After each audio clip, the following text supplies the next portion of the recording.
In this replay, we have a really special game here. Our friend from Belgium, Thomas here, who is a GC level player, and his buddies, who are all part of the PXL esports, all GC level players. They are currently playing in the BSL, or the Belgium Student League, against GG Odyssey, who is a team that consists of 2 SSLs and a GC player.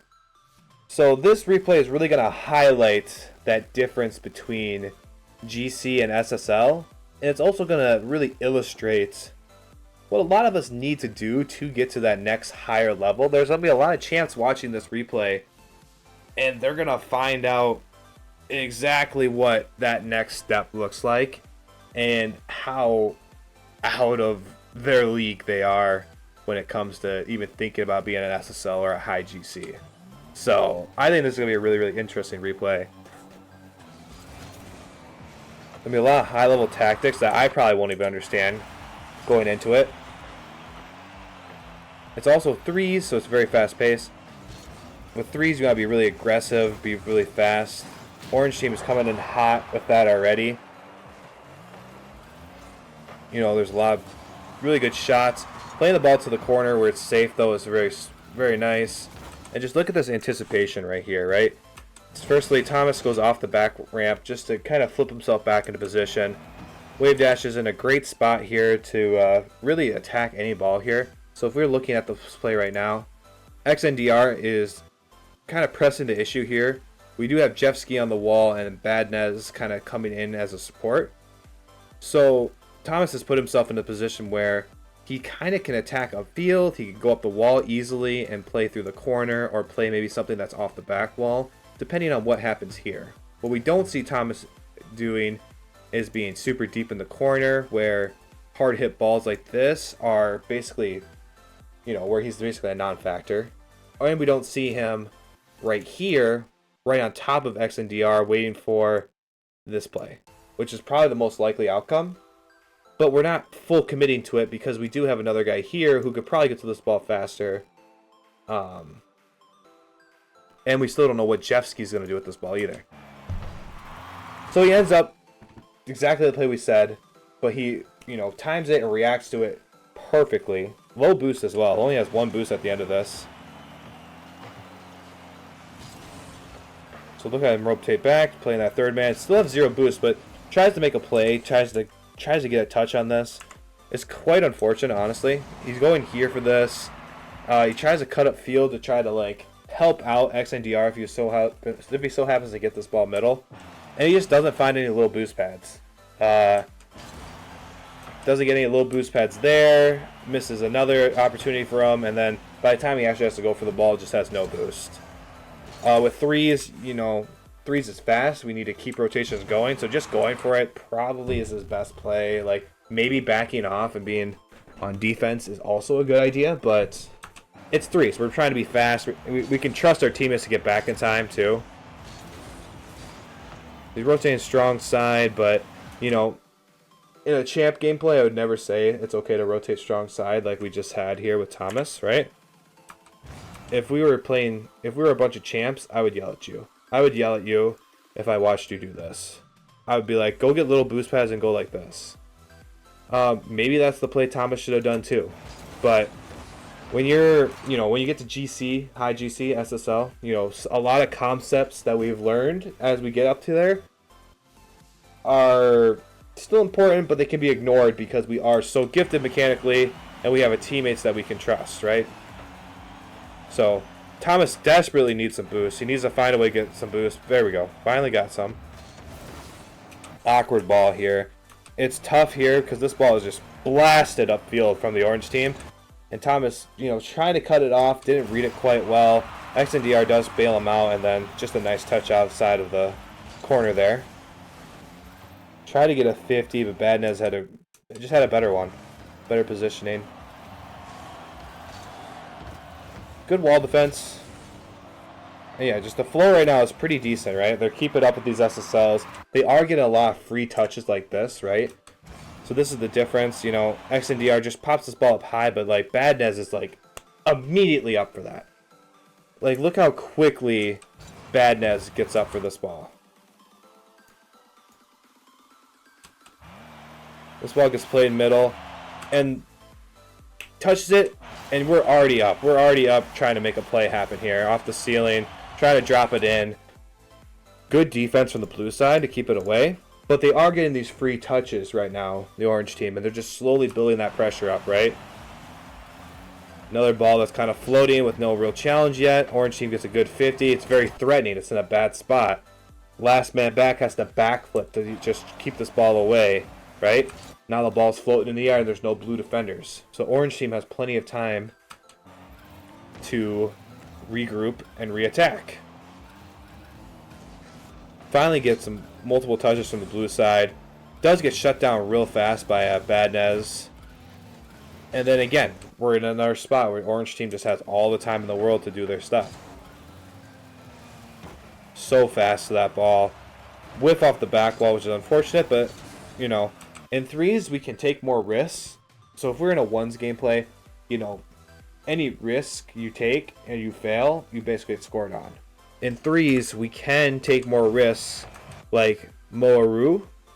I think I said that right. Like Moaru took here off the back wall, trying to banger this ball off the back wall, having some good defense there. Just whiffed. It happens. But it isn't, you know, catastrophic because we do have two teammates to cover for us. And it's a very high-level lobby. I mean, you guys are working as a team, right? Definitely have comms. Just look at this control here from Jeffsky, right? This is the difference between SSL and GC, right? XNDR kind of flops behind him, doesn't get a touch. And Jeffsky literally takes this ball in a very low air dribble across the entire field. And Moaru can't touch it. Thomas is in an awkward spot. And then the 50 at the end. Jeffsky still wins the 50 and almost plays into the back of the net. Like, it's ridiculous how good they are. Good pass to the side. Oh, another whiff. Damn. I don't know if it's nerves. I don't know what game this is in their series, but it's just so unfortunate to see the whiffs and just the time that the orange team has. Right now, the blue side is holding on by a thread. Their defensive rotation has been solid enough to keep the ball at their net. But there has been cracks.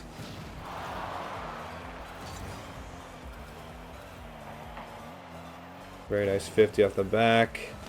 Trying to take a touch to control this, but realistically, I think the safer play in this scenario, I'm probably trying to find a way to roll this up the wall.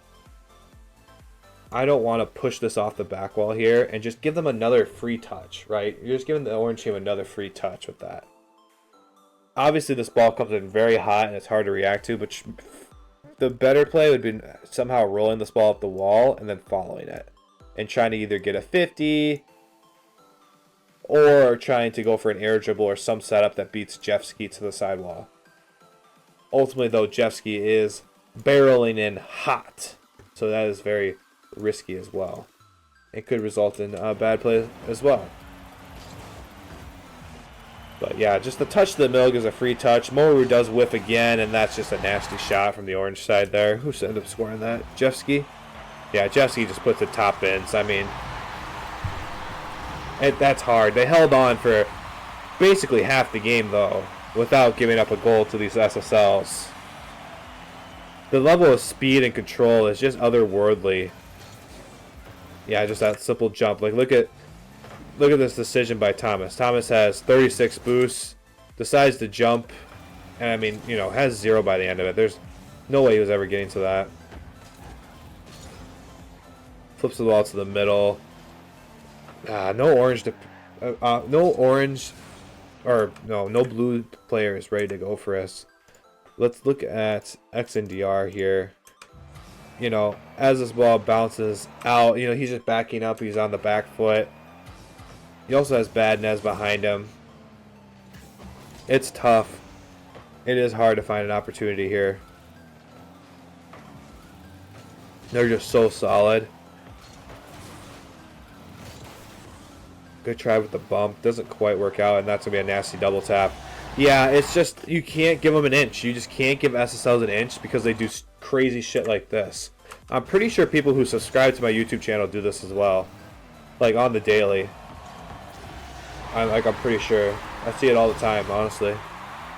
But yeah, no, like give an SSL an inch and they're just gonna double tap off the smallest part of the backboard, like tightest angle they can possibly do. I think another thing that's been plaguing the blue side here is just low boost as well. They're trying to speed up to play at the same speed as the SSLs are, and they're using a lot of boost in that time. And I feel like they're just running out, forcing them to put themselves out of position just so they can keep up. Good try, a little bit overcommittal, I'd say.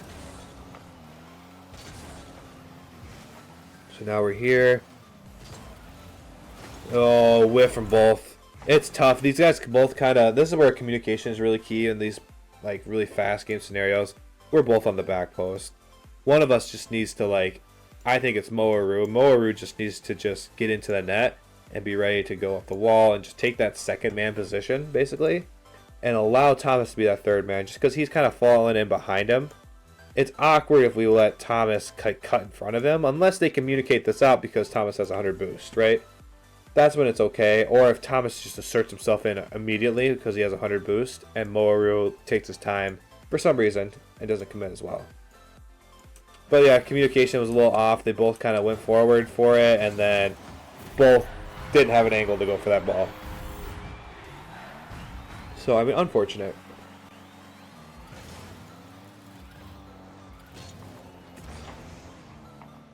Play this side and then... I mean, good speed, but an SSL is so fast. They were so ready for that. Yep, I love the early challenge for it, and then just another double tap. It's honestly disgusting. It's disgusting. It should be a crime doing this to people. But yeah, we jump up. We do get the, force them to make a play. But then, yeah, at the end of the day, somebody has to touch this and cut this off. They cannot allow the orange team just to continue pressing that attack. Who that was supposed to be? Maybe Thomas. I don't know. He did jump a little early. Maybe one of Moaru or XNDR. But overall, I mean, that's tough. You just can't let them have it. Nice, good aggression. We got some offense going now. Good, but rotate back. Get ready for the next attack. Okay, 50. Moaru with a good pass. Can we get the double tap? Yes, that's what we need. This is the offense that we've been looking for this entire game. XNDR finally has a free hit. Hits it right up to Moaru, who Moaru gets a beautiful touch. Plays this off the back wall very, very nicely. And then XNDR just immediately reads it perfectly to play it past the last defender. I think that really came down to just, having really good reads and just being fast and confident. And having plenty of boost to do it as well. Good rotation back. XNDR going to head off the back wall again. Back wall is a dangerous place. Hello. The challenge in their corner didn't quite work out. Moaru's going to have to play it to the side. Oh, tough. How frustrating. Like, you actually had a pretty decent position here with the squishy save. Goes up with the squishy save, and then just as you jump down to go back on the ground, pops it right where you were. And I mean, that's just classic. That's like an SSL special, right? Moaru tries to play it to the side. Even when you get them to bait into like challenging them and you think you got them, they still get an amazing 50 that bounces out to the middle. And it's just Thomas there. XNDR got demoed. Moaru had just challenged. Like, he's still trying to recover off all that. They just do a really good job of like putting your opponents into like 2v1s, 1v1s. And just capitalizing on a lot of these amazing, great save, damn. But a lot of these, really mechanical plays. And I think that's the biggest difference between SSL and GC. It's speed. SSLs are fast and they get free hits because of it. Whereas if we're GC or SSL playing against other SSLs, you're able to get there and meet that person at the point of contact most of the time because you're just so fast. You rotate around and you're able to get there. But, you know, GCs don't have that yet. They don't have that anticipation that's SSL level. And that's, I mean, you know, SSL's cream of the crop. They're the top of the they're best of the best for a reason. They have that rank for a reason. The mechanics were incredible. I mean, any little piece that Orange team could get, they took it and capitalized with some incredible play, as we just saw. So, Thomas, you guys really did hold your own for that first half of the game. It did get away from you towards the end. But overall, like, it was a good game. It was fun to watch. I think as you guys become faster and play more, you're going to be very competitive SSLs once you, you know, just get past that breaking point that you are right now. So thank you, Thomas, for sending this very, very interesting replay. I really appreciate that.